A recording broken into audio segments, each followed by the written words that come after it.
29 তারিখ গণ অধিকার পরিষদের কেন্দ্রীয় কার্যালয়ের সামনে একেবারেই বিনা উস্কানিতে উদ্দেশ্য প্রণোদিতভাবে আমাকে হত্যা চেষ্টার উদ্দেশ্যেই আমাদের নেতা কর্মী সহ উপস্থিত যারা ছিল তাদের উপরে হামলা করা হয়েছে। যদিও কিছু কিছু গণমাধ্যম বা মিডিয়া এসেছে যে জাতীয় পার্টি এবং গণ অধিকার পরিষদের সংঘর্ষে নুরুল হক নূর আহত হয়েছেন, কিন্তু প্রকৃত অর্থে জাতীয় পার্টির সাথে আমাদের কোনো ওই রকমের ভাবে সংঘর্ষ হয় নাই। আপনারা দেখেছেন যে আমরা মিছিল নিয়ে যাওয়ার পথে আমরা অধিকাংশ নেতাকর্মী আমাদের কার্যালয়ে পৌঁছে গেছি, আর মিছিলের শেষ প্রান্তে কিছু লোক যখন এই ফ্যাসিবাদের দোসর ভারতীয় দাবেদার এবং এই দেশবিরোধী অপশক্তি জাতীয় পার্টির কার্যালয়ের, যেটাও জাতীয় পার্টির কার্যালয় না, মূলত এস আলমের বিল্ডিং, সেইখান দিয়ে আমরা যাওয়ার পথে তারা তাদের কার্যালয়ের মধ্যে থাকা সন্ত্রাসীরা আমাদের উপরে ঢিল মারে, দু একজনকে কাপড় টেনে ধরে। আমরা কিন্তু অনেকে তখন আমাদের কার্যালয়ের সামনে চলে আসছি, আমরা সংবাদ সম্মেলন করার জন্য প্রস্তুতি গ্রহণ করছিলাম। তখন আইন শৃঙ্খলা বাহিনী, যাদের সাথে পুলিশ এবং সেনা সদস্যরা ছিল, তারা আপনার রাস্তা থেকে যাকে পেয়েছে তাদেরকে পেটাতে পেটাতে আমাদের কার্যালয়ের সামনে আমরা সংবাদ সম্মেলন করার জন্য দাঁড়িয়েছি, সেই অবস্থায় আমাদের উপরে হামলা করে।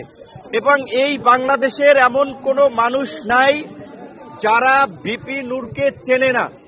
পুলিশ এবং সেনাবাহিনীর সদস্যরা নিশ্চয়ই চেনে। তারা আপনারা দেখেছেন চিনেই কি কৌশলে, কেউ বাঁশ দিয়ে, কেউ মাথায়, যে পুলিশের পক্ষ থেকে কোনো নির্দেশনা দেওয়া হয় নাই। সেনাবাহিনীর অনেকে বলেছে যে সেনাবাহিনীর পক্ষ থেকে কোনো নির্দেশনা এরকম ছিল না। তাহলে এই ঘটনাটা কারা ঘটিয়েছে? ভারত থেকে জিন এসে শেখ হাসিনার জিন নাকি মোদির জিন এই ঘটনাটা ঘটিয়েছে? তাই আমরা পুলিশ প্রধান এবং সেনা প্রধানকে পরিষ্কারভাবে বলতে চাই, আপনারা যদি এই ঘটনায় নির্দেশনা দিয়ে না থাকেন, আপনাদের অধীনস্থ সেনাবাহিনী, পুলিশের ঊর্ধ্বতন কর্তৃপক্ষ যদি এই বর্বরচিত হামলা, যেটা হত্যার উদ্দেশ্যে পরিচালিত হয়েছে, এই হামলা নির্দেশনা দিয়ে না থাকে, তাহলে কারা দিয়েছে, কোথা থেকে এই ঘটনার নির্দেশনা এসেছে, সেই ঘটনার একটা নিরপেক্ষ তদন্ত করে জড়িতদেরকে বিচারের মুখোমুখি করবেন, এটা আমাদের প্রত্যাশা। কিন্তু আমরা দেখতে পেয়েছি, আমরা যে নতুন বাংলাদেশের কথা বলি, কার্যত এক বছরে বাংলাদেশের কৃষ্টি, কালচার, রাষ্ট্রীয় ব্যবস্থার কিছু পরিবর্তন হয় নাই, শুধুমাত্র ভাগবাটোয়ারার ব্যক্তিদের পরিবর্তন হয়েছে। এই যে এই ঘটনার মতো এই মুহূর্তে একটা আলোচিত এবং সেন্সিটিভ ঘটনা, একটা দলের প্রধানকে কার্যালয়ের সামনে এইভাবে আঘাত করা হয়েছে। আমারটা আপনারা মিডিয়াতে গুরুত্ব দিয়ে ফলো করে প্রচার করেছেন। আমি দেশ থেকে সিঙ্গাপুরেও গিয়েছি, কিন্তু আমাদের ছাত্র যুব অনেক নেতারা গুরুতর আহত হয়েছে। আমার নাকের দিকে তাকালে দেখবেন আমার ডান নাক, এই নাকের কিন্তু ডান সাইড থেকে বাঁকা, কারণ এই ফ্র্যাকচারের কারণে, প্লাস এখানে ডেভিয়েশন আছে।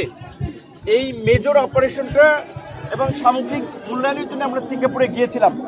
ডাক্তার বলেছে এইটা প্রথম 2-1 সপ্তাহ, ঘটনার 2-1 সপ্তাহ পরে করতে, অথবা 4 মাস পরে। তারা জানুয়ারিতে ডেট দিয়েছে। এইভাবে টার্গেট করে আঘাত করা হয়েছে। প্রকৃত অর্থে আমাকে বলতে হবে, শেখ হাসিনার, আমরা ফেসিবাদের সময় বলি, এই ফেসিবাদের সময়ও শেখ হাসিনার গদিকে চ্যালেঞ্জ করে আন্দোলন করেছিলাম আমরা। আমাদের উপরে আইন শৃঙ্খলা বাহিনীর এই রকমের বর্বরচিত হামলা হয় নাই। তাহলে এইটা একটা টার্গেট অপারেশন ছিল, আমাদেরকে টার্গেট করে অন্যদেরকে মেসেজ দেওয়ার জন্য এই হামলা পরিচালিত হয়েছে। তাই আমি অন্যান্য রাজনৈতিক দল, গণ অভ্যুত্থানের আন্দোলনকারী নেতৃবৃন্দকেও বলবো, আপনারা যদি পরবর্তী সিরিয়ালে পড়তে না চান, এই ঘটনায় যেই জড়িত থাকুক, যত বড় ক্ষমতাধর ব্যক্তি জড়িত থাকুক, তাকে বিচারের মুখোমুখি করতে হবে, চাকরিচ্যুত করতে হবে। কিন্তু দুঃখজনক, আমরা দেখতে পাচ্ছি ওই গতানুগতিক তদন্ত কমিটি গঠিত হয়েছে, মিটিং চলছে, প্রতিবেদন আলোর মুখ দেখে না। এই যে প্রায় ৩৫ দিন হয়ে গেছে, একটা বিচার বিভাগীয় তদন্ত কমিশন করেছে, তাও তাদের কর্মকাণ্ড কিন্তু আমরা গাফিলতি দেখতে পাচ্ছি। আমরা বর্তমান প্রধান উপদেষ্টা থেকে শুরু করে উপদেষ্টা, অন্যান্য আইন শৃঙ্খলা বাহিনীর ঊর্ধ্বতন কর্তৃপক্ষকে স্মরণ করিয়ে দিতে চাই, একটি বিতর্কিত নির্বাচন করায় সাবেক নির্বাচন কমিশনার নুরুল হুদার গলায় কিন্তু জুতার মালা পরানো হয়েছে। সাবেক প্রধান বিচারপতি বাইতুল মোকাররম ইমাম পালিয়ে গেছে দেশ থেকে।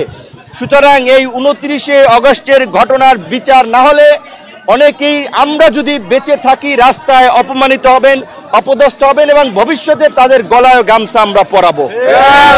আমরা সরকারকে সহযোগিতা করছি, আমরা এই সরকার দ্বারা কোনো বেনিফিটেড হই নাই, আমরা সরকারের ভাগ বাটোয়ার অংশীদার হই নাই।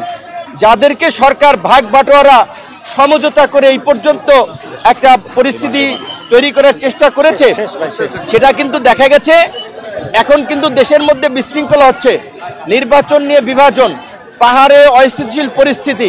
কাজেই এখন যদি একটা সুষ্ঠু নির্বাচন, বহুল আকাঙ্ক্ষিত নির্বাচন, সেই নির্বাচন যদি না হয় তাহলে কিন্তু দেশ আবার একটা সংকটে পড়বে। তো সেই সুষ্ঠু নির্বাচন কিভাবে হবে? একটা দলের প্রধানকে যদি এইভাবে আক্রমণ করে তার নেতা কর্মীদের সহ, এবং দেখেছেন তারপরে আমাদের শ্রমিক অধিকার পরিষদের সভাপতি তাকেও আক্রমণ করেছে গাজীপুরে, তাহলে কি হচ্ছে? এই সমঝোতার নির্বাচনে যাদেরকে সিগন্যাল দেবে তারা নির্বিঘ্নে আওয়ামী লীগের আমিডামি নির্বাচনের মতো প্রচার প্রচারণা চালাবে, মিছিল মিটিং করবে। যাদেরকে সিগন্যাল দেবে না তাদেরকে এইভাবে হামলা করে আক্রান্ত করে মাঠ থেকে তাড়িয়ে দেওয়া হবে। তাই আমরা মনে করি সুষ্ঠু নির্বাচনের পূর্ব শর্ত হিসেবে এই ঘটনার বিচার, এই ঘটনার তদন্ত এবং জড়িতদের বিরুদ্ধে শাস্তিমূলক পদক্ষেপ নেওয়া জরুরি। অন্যথায় আগামীতে যে সুষ্ঠু নির্বাচন হবে সেটা আমরা বলতে পারি না।